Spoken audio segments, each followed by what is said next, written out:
بھارت اقلیتاں دے واسطے مذہبی تعصب اور نسلی امتیاز دا گڑھ بن گیا ہے۔ بنگالی بولنے والے مسلمان مہاجرین کو مذہبی تعصب دی بنیاد دے اتے جبری طور دے اتے بے دخل کیتا جا رہا ہے۔ مودی حکومت سن شناختی دستاویز اور بھارتی پاسپورٹ ہونے کے باوجود بنگلہ دیشی مسلمانوں کو غیر ملکی قرار دے کے گرفتار کرنے دا حکم دیتا ہے۔ بھارتی اخبار دی وائر دے مطابق ریاست ہریانہ میں 74 بنگلہ دیشی بولنے والے مسلمان مہاجرین کو غیر قانونی تارکین وطن قرار دے کے گرفتار کر کے دا ہے۔ ایک اور رپورٹ وچ ہریانہ دے ایک ریاستی مرکز وچ 200 سے زیادہ لوگ غیر انسانی حالات وچ قید ہیں، جبکہ وزارت داخلہ دی طرف تے ریاستاں کو اضلاع دی سطح دے اتے راستی مراکز قائم کرنے دی بھی ہدایت دیتی گئی ہے۔ روایت کے مطابق انسانی حقوق تے کارکنوں کا آخنا ہے کہ ہولڈنگ سینٹرز دراصل حراستی مراکز ہیں۔ ایک متاثرہ خاتون کا آخنا ایسا کہ مودی حکومت اساں کو صرف بنگلہ دیشی زبان بولنے دے اتے نشانہ بنا رہی ہے۔ روایت دی رپورٹ وچ ایک وکیل دے حوالے تے آخیا گیا ہے کہ وزارت داخلہ سن پولیس کو کسی بھی شخص کو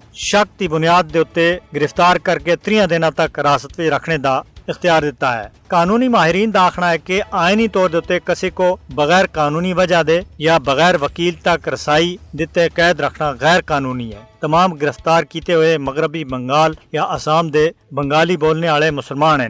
بی جے پی غیر قانونی تارکین وطن دے لیبل کو مسلمانوں دے خلاف ایک ہتھیار دے طور دے استعمال کر رہی ہے۔ مودی حکومت مسلمانوں دی ملک گیر گرفتاریاں دے ذریعے متنازع NRC جیسے اقدامات تے نفاذ دی تیاری وچ ہے۔ انسانی حقوق تے کارکنوں سن غیر قانونی گرفتاریاں کو انسانی حقوق کی سنگین خلاف ورزیاں قرار دیتا ہے۔